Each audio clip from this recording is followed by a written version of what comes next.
सुबह में mind fresh रहता है, ज्यादा समझ में आएगा। हाँ, बायोलॉजी में हम लोग क्या पढ़ रहे थे अभी? कंकाल तंत्र के बारे में पढ़ रहे थे ना। कंकाल, कंकाल को इंग्लिश में क्या कहते हैं? स्केलेटन, स्केलेटन कहते हैं, ठीक है। कंकाल कितने प्रकार का होता है? एक क्या होता है? बाह्य कंकाल, और एक क्या होता है? अंतः कंकाल, ठीक है। बाह्य कंकाल और अंतः कंकाल। बाह्य कंकाल को इंग्लिश में क्या कहते हैं? एक्सो स्केलेटन, और अंतः कंकाल को क्या कहते हैं? इंडो स्केलेटन कहते हैं। बाह्य कंकाल किस किस में पाया जाता है? तो चींटी हो गया, तेलचट्टा हो गया, कछुआ हो गया, मच्छर वगैरह हो गया, यानी छोटे छोटे जो कीड़ा मकोड़ा होता है उसमें कौन कंकाल पाया जाएगा? तो बाह्य कंकाल पाया जाएगा। अंतः कंकाल जैसे मनुष्य में अंतः कंकाल पाया जाएगा, और सांप में भी पाया जाएगा। जीव जंतु जितना लमसम बड़े बड़े है उसमें कौन कंकाल? तो अंतः कंकाल पाया जाता है, ठीक है। तो अंतः का बाह्य कंकाल हम पढ़ा चुके हैं, अंतः कंकाल में भी पढ़ा चुके हैं उसमें, लेकिन हम ये पढ़ाए हुए हैं मनुष्य में 2 प्रकार का अस्थि होता है। कौन कौन होता है? मनुष्य में 2 प्रकार का अस्थि होता है, बताओ। कार्टिलेज अस्थि नहीं होता।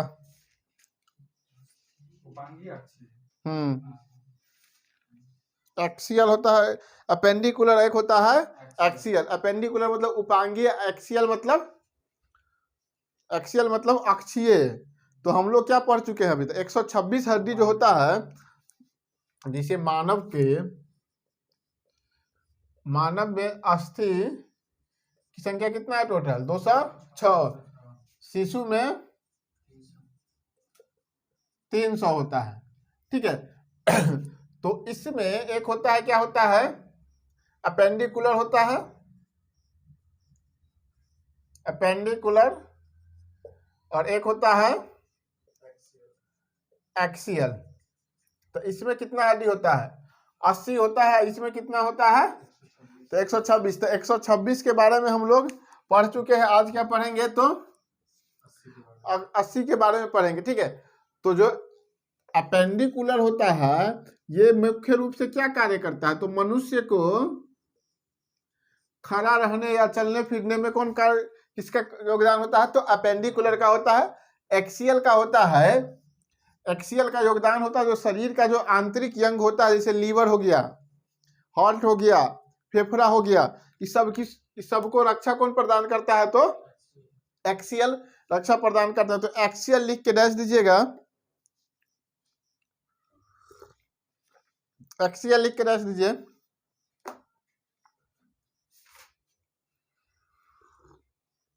देखिए, इसमें हड्डियों की संख्या कुल 80 होती है। इसमें हड्डियों की संख्या कुल 80 होती है।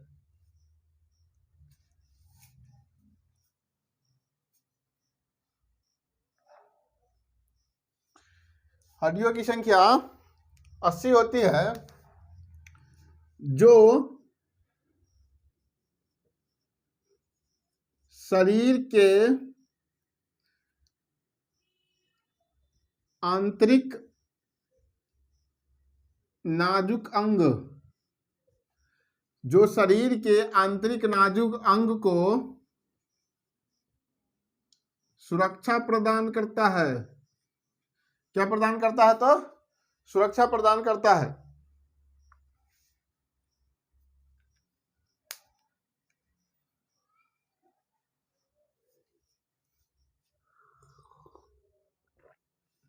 हो गया?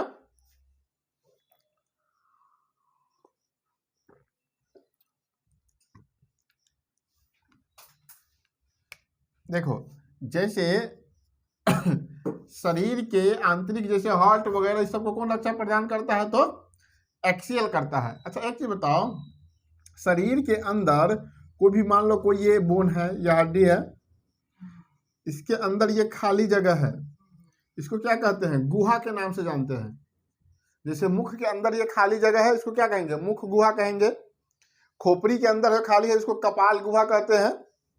ठीक है, तो इस सब में क्या पाया जाता है, तो एक्सियल हड्डी पाया जाता है। ठीक है, तो सबसे पहले हम लोग देखेंगे बैकबोन, जो रिब्स की हड्डी होता है ना, मेरुदंड जिसको कहते हैं, रीढ़ की हड्डी, बैकबोन, जो यहाँ से यहाँ तक होता है, नीचे तक, जिसकी संख्या 26 होता है, लेकिन वो शिशु में कितना रहता है, 33 रहता है। जैसे ही जो आदमी जब युवा अवस्था में आता है तो वो जुटने के बाद कितना हो जाता है, तो 26 हो जाता है। ये बात ध्यान रखेंगे। तो सबसे पहले लिखिए पहला नंबर पे बैकबोन, बैकबोन यानी इसको रीढ़ की हड्डी।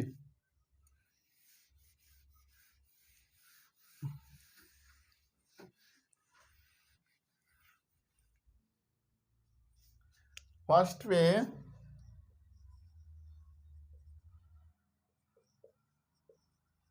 बैकबोन, इसको क्या कहते हैं, रीढ़ की हड्डी, या इसी का एक और नाम है मेरुदंड। इसका एक और नाम है मेरुदंड, जिसकी संख्या टोटल कितना होता है, तो 26 होता है। बच्चों में इसकी संख्या कितना होता है, तो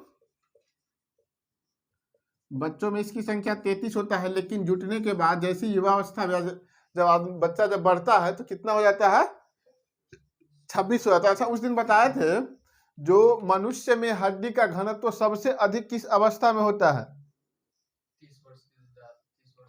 30 वर्ष की अवस्था में, बाद नहीं, 30 वर्ष में हड्डी का घनत्व तो सबसे अधिक होता है।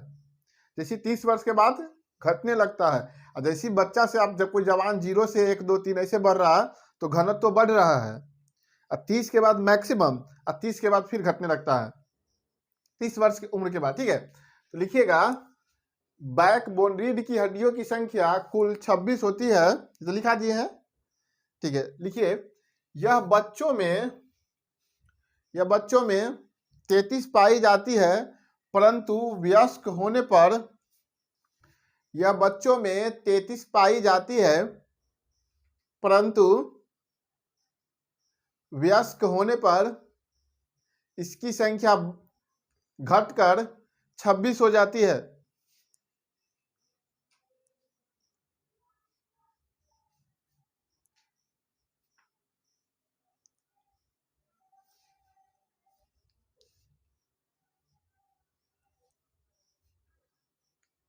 ठीक है, यहाँ ये रिब्स की हड्डी यहाँ पाया जाएगा, यहाँ से लेकर के ऊपर तक टोटल।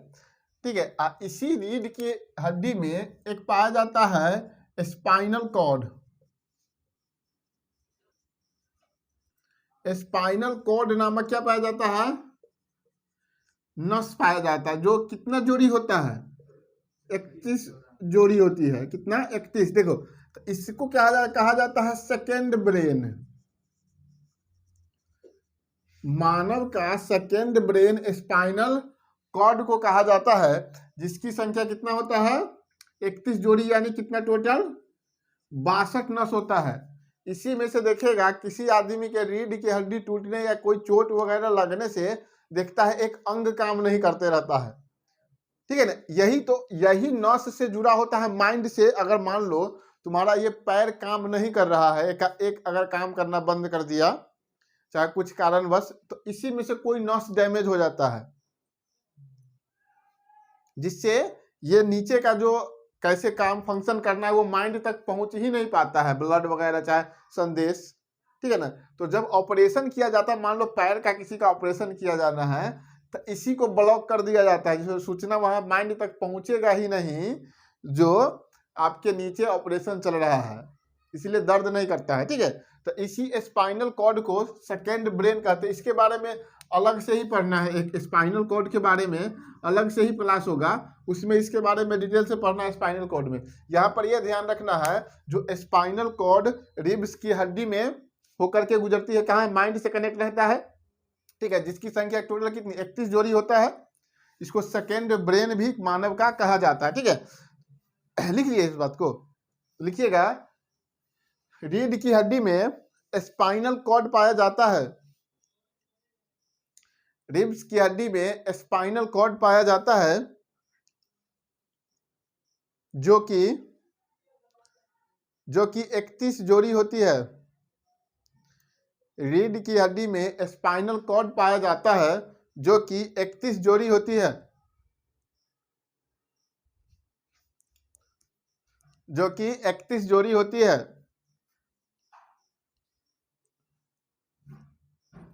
हो गया। तो स्पाइनल कॉर्ड कहाँ पाया जाता है? रिब्स की हड्डी में पाया जाता है। रिब्स की हड्डी की संख्या कितना है? 26 है।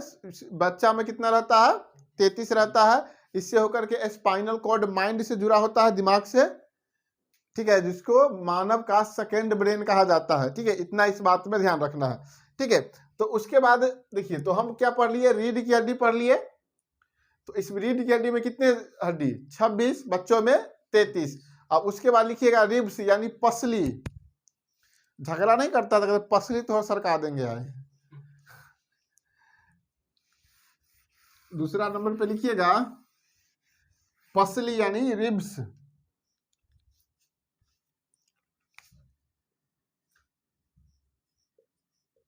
पसली यानी इसको कहते हैं रिब्स के नाम से जानते हैं। इंग्लिश में लिखो ना रिब्स। रिब्स के नाम से किसको जानते हैं? पसली को जानते हैं। देखो, तो ये पसली कौन होता है? ये वाला जो है, जो ये वाला जो हड्डी है, ये वाला, उसको क्या कहा जाता है? पसली कहा जाता है। जिसकी संख्या टोटल कितनी होती है? 24। पसली की संख्या 24 होता है। जो इस साइड 12 और इस साइड 12, इस साइड 12 और इस साइड 12 पाया जाता है। कुछ इस तरह से इसका इमेज ही बना लीजिएगा।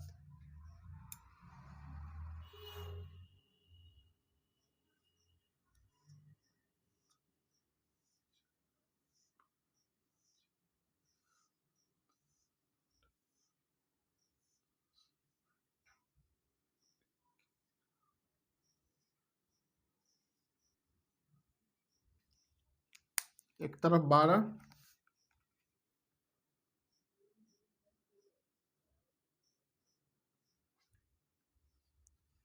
और एक तरफ 12।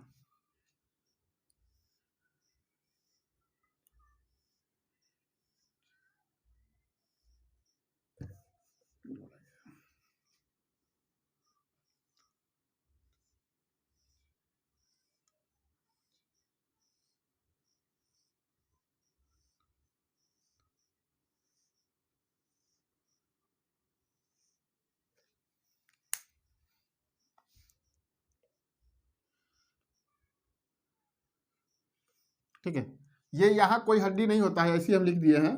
ये पीछे रीढ़ की हड्डी से जुड़ा होता है। पीछे किसकी हड्डी से जुड़ा होता है? तो रिब्स की हड्डी से जुड़ा होता है। इसी के अंदर होता है फेफड़ा, होता है हार्ट वगैरह, इसी के अंदर होता है।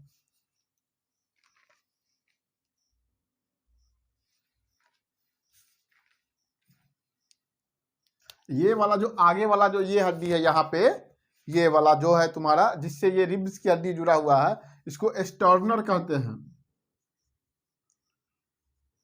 किस नाम से जानते हैं इसको? तो स्टर्नर के नाम से जानते हैं। इसको क्या कहते हैं? ये टोटल हो गया ये रिब्स। रिब्स की हड्डी की संख्या कितनी है? 24 है। और आगे वाला पार्ट जिससे रिब्स की हड्डी जुड़ा हुआ है, उसको क्या कहते हैं? स्टर्नर कहते हैं। और मानव की सबसे ये लचीला हड्डी होता है। ये वाला हड्डी जो होता है ना, तुम ऐसे अगर इसको दाबेगा तो ये दबता है, ये लचीला होता है, जिस कारण से ये जल्दी आसानी से टूटता नहीं है। अगर यहाँ पे चोट लगा तो ये दब जाता है, आसानी से टूटता नहीं है। अगर ये टूट गया तो यहाँ पे प्लास्टर नहीं होता है। लचीला होने के कारण यह जल्दी जुड़ता है। शरीर में, मानव शरीर में अगर कोई हड्डी टूट गया तो सबसे उसमें जुड़ने की संभावना सबसे अधिक किसमें होता है? जल्दी जुड़ने की, तो रिब्स में होता है। यहाँ पर किसी को देखेगा प्लास्टर नहीं है, बहुत से बहुत गर्म पट्टी बांध देता है अगर ये किसी का टूट गया तो, लेकिन उतना जल्दी टूटता नहीं है। लेकिन सबसे मजबूत हड्डी नहीं है, सबसे मजबूत जबड़ा की हड्डी है। ठीक है ना, ये वाला, ये जल्दी टूटता नहीं है। किसी किसी का तो आजकल बाइक इतना स्पीड चला गया ये तोड़ लेता है, टूटता है, बहुत का टूटता है। हमारा सामने में एक आदमी का टूटा हुआ है। ठीक है, तो ये स्टर्नर से जुड़ा होता है रिब्स। रिब्स की संख्या 24, यह लचीला हड्डी होता है। ठीक है, तो इसमें कुछ लिख लीजिएगा, लिखा देते हैं इसमें।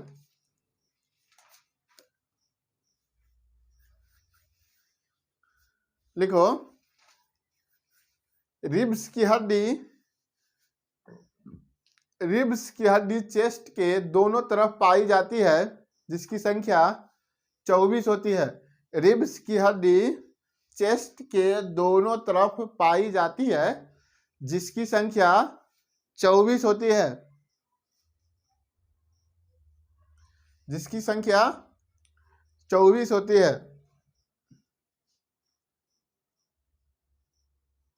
हो गया? लिखिए, रिब्स की हड्डी आगे से स्टर्नर से तथा पीछे से रीढ़ की हड्डी से जुड़ा होता है। रिब्स की हड्डी आगे से स्टर्नर से तथा पीछे से रीढ़ की हड्डी से जुड़ा होता है।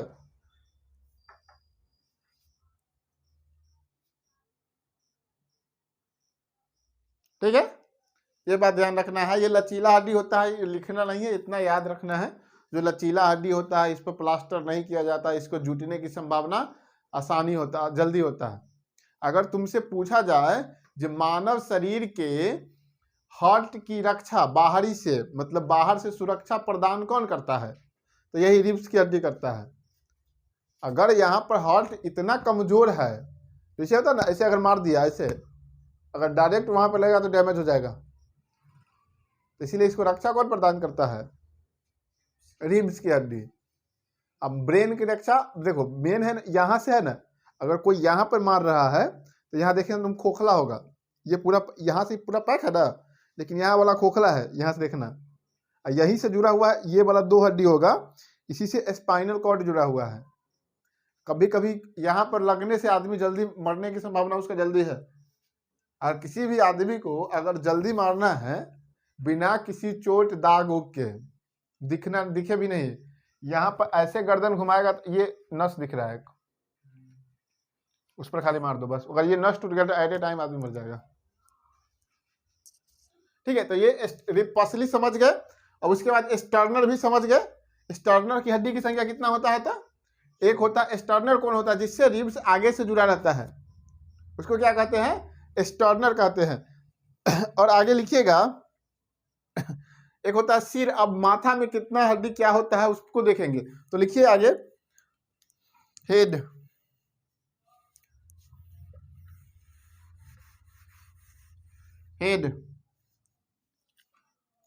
यानी सिर। तीसरा पे क्या है? सिर में हड्डियों की संख्या कितना होता है? 29 होता है। सिर में हड्डियों की संख्या 29 होता है, यानी ये पूरा यहाँ इसमें कितना होगा? 29। देखो हम लोग कितना पढ़ लिए? 26, 24, कितना हो गया? ये 50 हो गया। एक स्टर्नर पढ़े हैं तो 51 हो गया, 29, 80 हो गया ना। देखो तो इस पूरा यहां से लेकर के ऊपर में कितना हड्डी? 29। उसमें जैसे कपाल यानी ऊपर वाले में इसमें 8 हड्डी और चेहरा में 14, कितना हो गया? 8 14 22 को हुआ ना। और 6 गो पाया जाता है, 3 गो इस कान में और 3 इसमें, ठीक है ना। एक पाया जाता है यहाँ, ये वाला ऊपर वाला, उसको हाइड बोन कहते हैं, और एक ये हो गया ना 29 को। ठीक है, तो इसमें चेहरा में कितना पाया जाएगा? 14, और कपाल में 8 पाया जाता है। लिखिएगा इसको ऐसे करके लिख लीजिए, चेहरा में 14, कपाल में 8 हो गया। और एक होता है कान में 3, एक कान में 3, एक कान में 6, 3 एक कान में 3, एक कान में 6।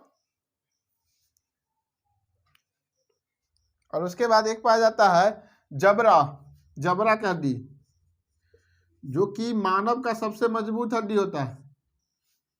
क्या हो गया? 29 को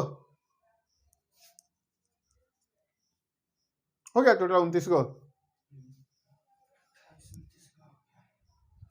देखो तो सिर में टोटल कितने हड्डी 29, चेहरा में 14 गो, और इस कपाल में 8 गो, कान में 6 गो, और जबड़ा की हड्डी ये वाला 1। इसी को हाइट बोन भी कहते हैं। कितना पाया जाएगा 29 टोटल हो गया। कितना हड्डी टोटल 80 गो हो गया। तो यही 80 गो ना हम लोगों को पढ़ना है, ठीक है। तो इसमें ये याद नहीं रखना है। अब इसमें जो जो मेन चीज है, किससे क्वेश्चन पूछा जाता है वो लिखा देते हैं केवल, बस इतना समझ गए ना, कहाँ कहाँ क्या क्या कितना हड्डी है। सो इसमें लिखिएगा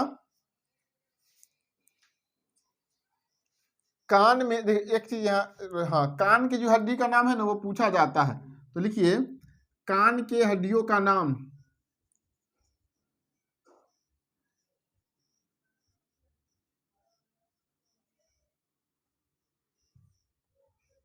कान के हड्डियों का नाम।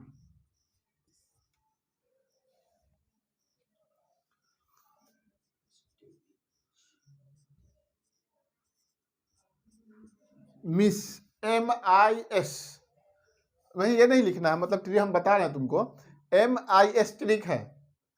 M से क्या होगा तो मेलीमस, M से मेलीमस, I से इनकस, S से स्टेपी,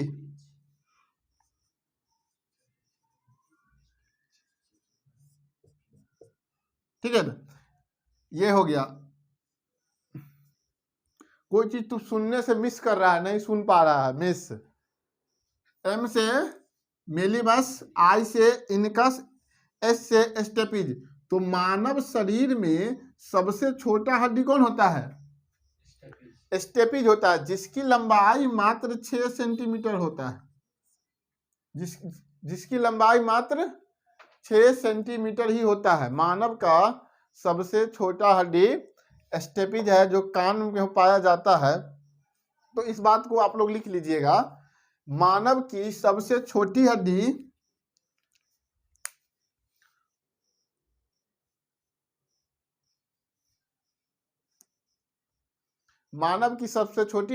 स्टेपीज है।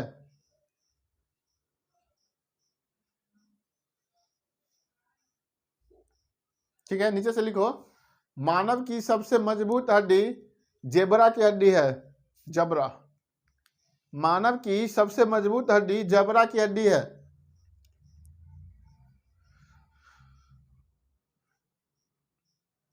मानव की सबसे मजबूत हड्डी जबरा की हड्डी है। उसके बाद मानव की सबसे चमकीला हड्डी टीबिया है। मानव की सबसे चमकीला हड्डी टीबिया है।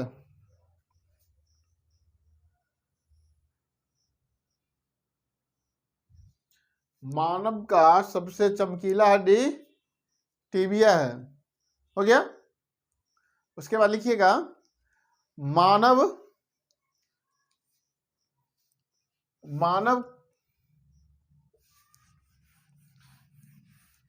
का सबसे लंबा हड्डी फीमर है।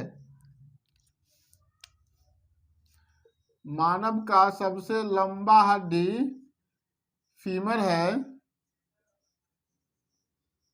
सबसे छोटा हड्डी कौन है तो स्टेपीज, सबसे लंबा फीमर, सबसे चमकीला टिबिया, सबसे मजबूत जबरा। ये लिखा दिए। एक चीज, हाँ, नाक का जो हड्डी है ये वाला, ये चेहरा वाला में जो पाया जाता है, ये वाला, ये चेहरा में 14 में, इसमें ये इसको बोमर के नाम से जानते हैं। लिखो, नाक की हड्डी को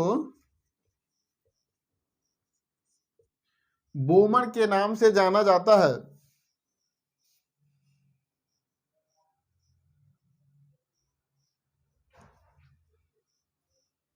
बोमर, ठीक है। एक चीज और बात देखो, जहां दो हड्डी आपस में,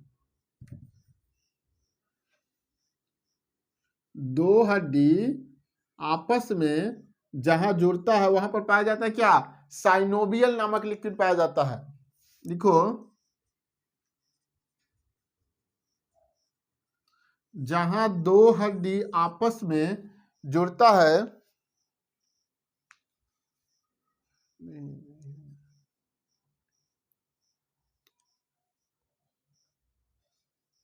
साइनोवियल लिक्विड है क्या, जहां दो हड्डी आपस में जुड़ता है साइनोवियल लिक्विड पाया जाता है,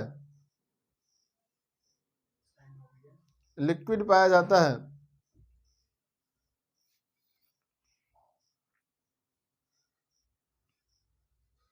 ठीक है ना। अब देखो, जब यूरिक एसिड यहीं पे बढ़ जाएगा ना, यूरिक एसिड जब बढ़ जाता है तो आदमी को चलने फिरने में क्या होता है, दर्द होता है। तो उठने बैठने में दर्द अगर किसी आदमी को हड्डी में कर रहा है तो उसमें क्या बढ़ गया है, यूरिक एसिड बढ़ जाता है, ये साइनोवियल लिक्विड, जिसके कारण घट जाता है। तो मानव को चलने फिरने या उठने बैठने में दिक्कत होता है, जिसको क्या कहते हैं, गठिया हो गया है, कहते हैं ना। यही साइनोवियल लिक्विड के बढ़ने के कारण जोड़ों में दर्द प्रारंभ हो जाता है।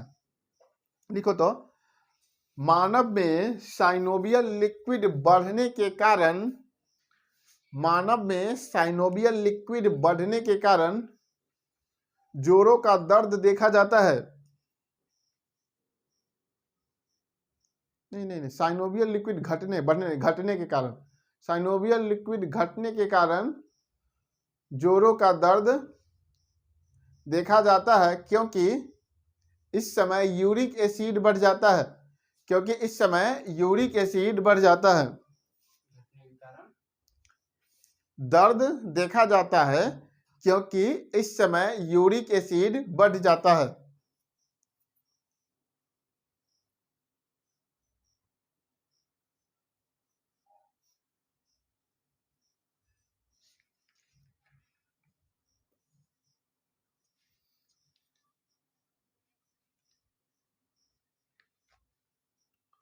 हो गया।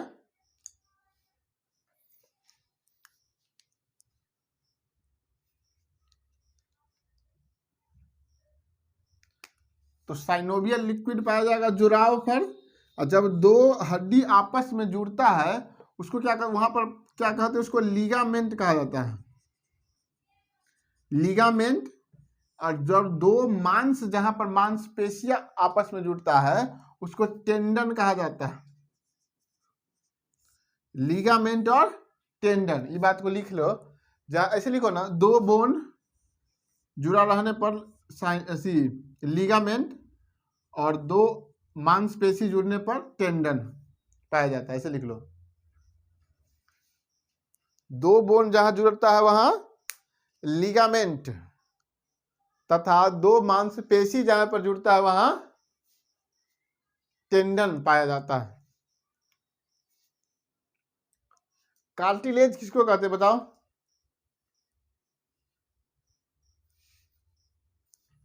कार्टिलेज क्या होता है अभिषेक? कार्टिलेज क्या होता है? तुम्हारा नाम इसलिए ले रहे हैं, तो नहीं बताएगा, वीडियो भेज देंगे तुम्हारे घर पे। कार्टिलेज क्या होता है? पेज पलटो आप। कार्टिलेज जहां हड्डी का है, ये वाला पार्ट होता है, ये पार्ट जो हुआ, तो इस पे जो एक पाया जाता है, चिकन खाता है, चिकन तुम खाते, लेग पीस खाया है, उसमें जब उसका मांस जब हटा देता है, जहां जुड़ता रहता है, जुड़ा रहता है, वहां पर एक मुलायम कोई चीज पाया जाता है, इसको खींचता है, खाता है, कड़ कर नहीं लगता है, उसी को क्या कहते हैं? कार्टिलेज कहते हैं, या उपास्थि कहते हैं, उसी को उपास्थि कहते हैं। ठीक है ना। एक अथी चिकन जब खाता होगा, चाहे मटन, कुछ भी खाता है, तो उसमें हड्डी में एक अंदर ब्लैक ब्लैक पाया जाता है, उसको क्या कहते हैं?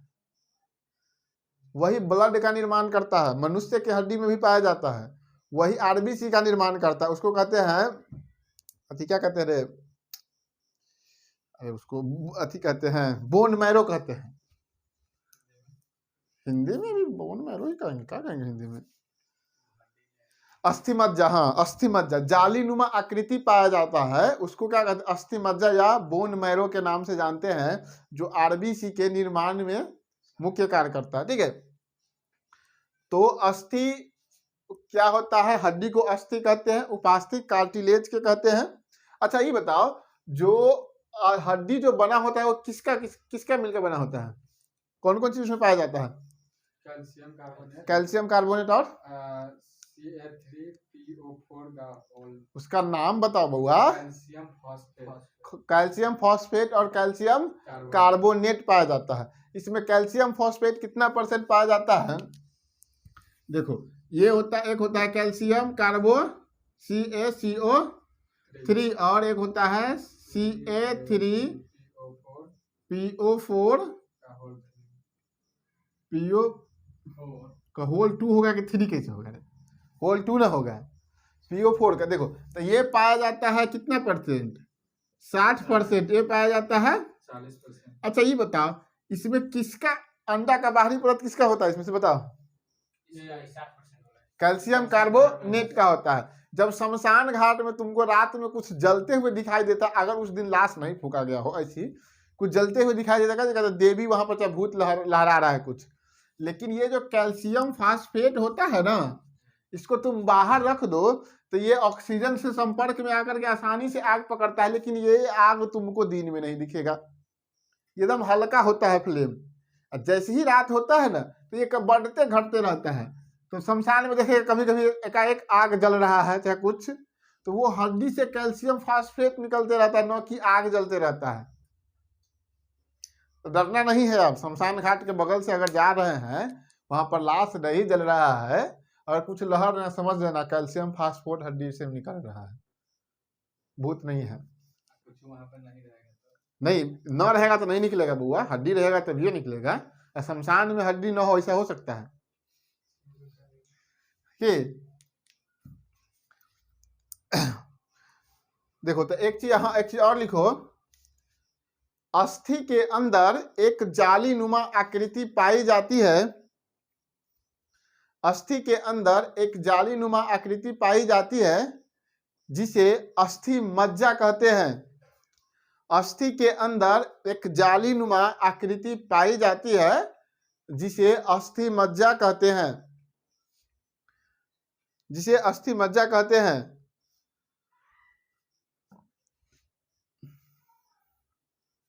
अस्थि मज्जा क्या करता है, तो शरीर में ब्लड का निर्माण करता है। आरबीसी का निर्माण करने में किसका योगदान है, तो अस्थि मज्जा का है। ये हड्डी के अंदर जाली नुमा आकृति पाया जाता है।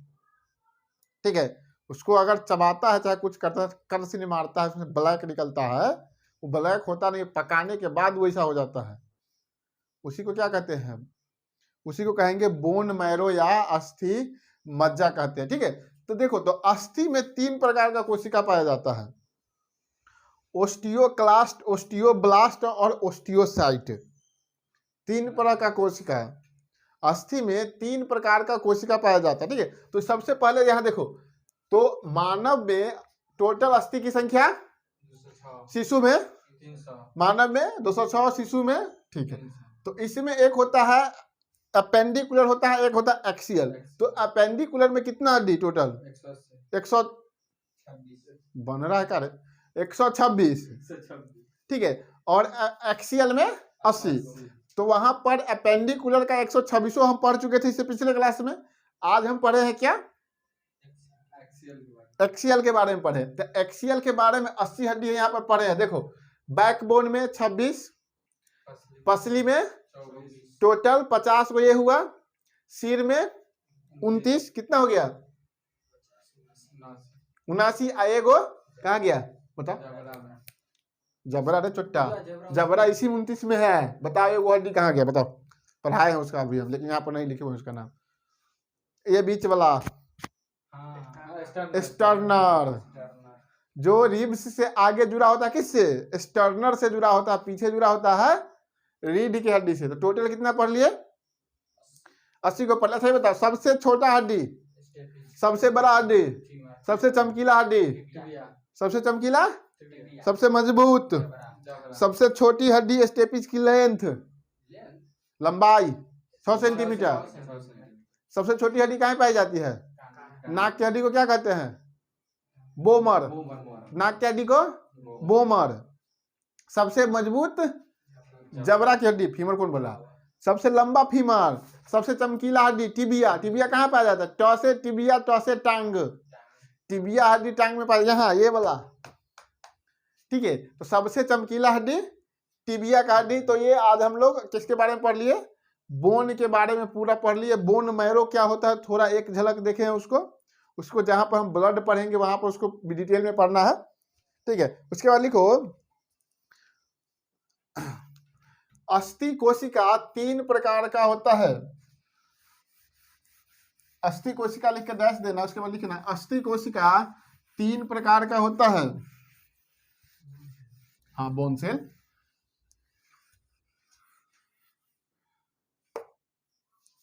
There are 3 types of bone cell.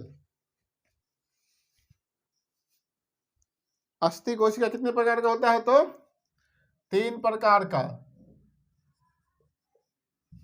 अस्थि कोशिका 3 प्रकार का होता है। पहला पे लिखना ऑस्टियोक्लास्ट। ऑस्टियोक्लास्ट लिख कर दो। ऑस्टियोक्लास्ट, इसका हिंदी नाम भी वही है ऑस्टियोक्लास्ट।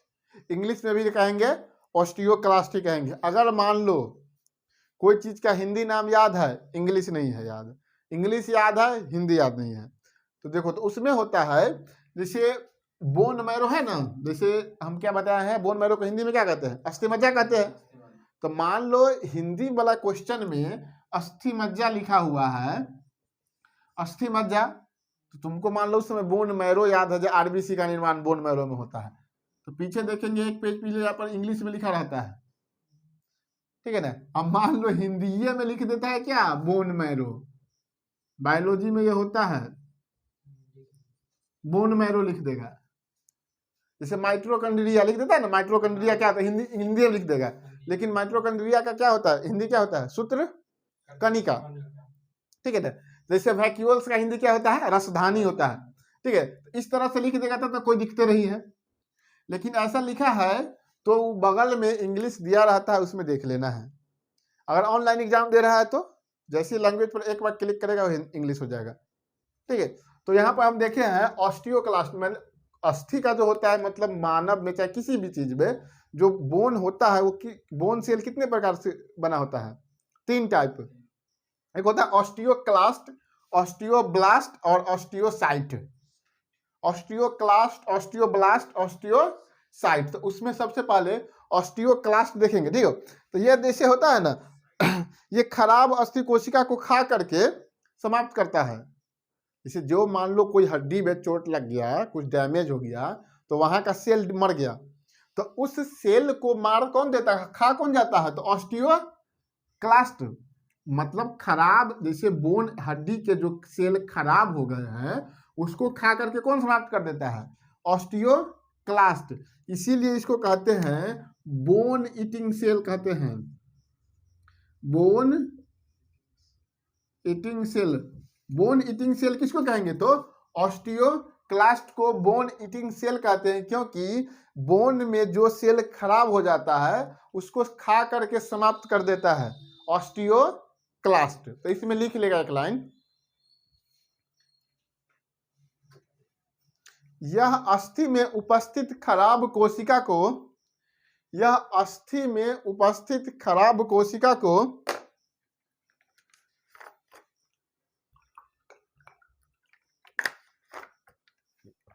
खाकर समाप्त कर देता है, जिस कारण इसे बोन ईटिंग सेल भी कहा जाता है।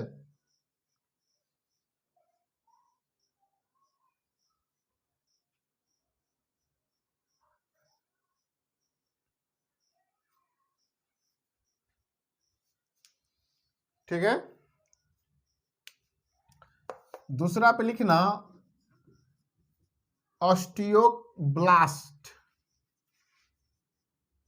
ठीक है, एक चीज देखो, इसका काम क्या है, मरे हुए सेल को खाकर समाप्त कर देना, ऑस्टियोक्लास्ट। जब मरे हुए सेल को खाकर के समाप्त कर देगा तो वहां पर जगह खाली होगा कि नहीं होगा, तो वहां पर नए सेल का निर्माण कौन करता है, खाली जगहों पर नए सेल का निर्माण करता कौन है, ऑस्टियोब्लास्ट। इसीलिए इसको क्या कहते हैं, बोन फॉर्मेटिंग सेल, यानी अस्थि का निर्माण करने वाली कोशिका किसको कहा जाता है, तो ऑस्टियोब्लास्ट को कहा जाता है। क्लास्ट को खाने वाला सेल कहा जाता है। तो इसमें लिखिएगा ऑस्टियोब्लास्ट नए सेल का निर्माण करता है, ऑस्टियोब्लास्ट नए सेल का निर्माण करता है, जिस कारण इसे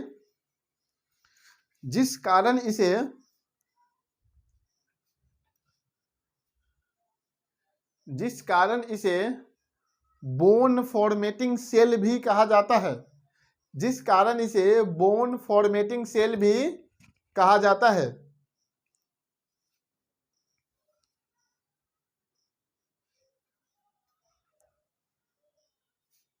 ठीक है, उसके बाद लिखना है तीसरा पे ऑस्टियोसाइट। ऑस्टियोसाइट देखो ये क्या करता है, देखो ये खाली जगह को खत्म कर, मतलब एक मरे हुए सेल को खा जाएगा, उसके जगह पर नया सेल का निर्माण करेगा, और ये निर्माण किए गए सेल को परिपक्वता प्रदान करता है। परिपक्वता मतलब मजबूती या उसको दृढ़ता प्रदान कौन करता है, ऑस्टियोसाइट। यानी इसको क्या कहेंगे, बोन मैच्योर सेल के नाम से जानते हैं।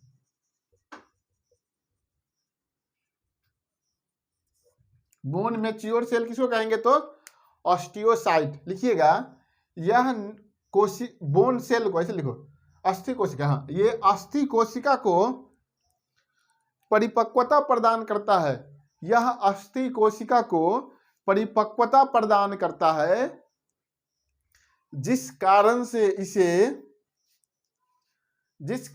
इसे बोन मैच्योर सेल कहा जाता है, जिस कारण से इसे बोन मैच्योर सेल कहा जाता है।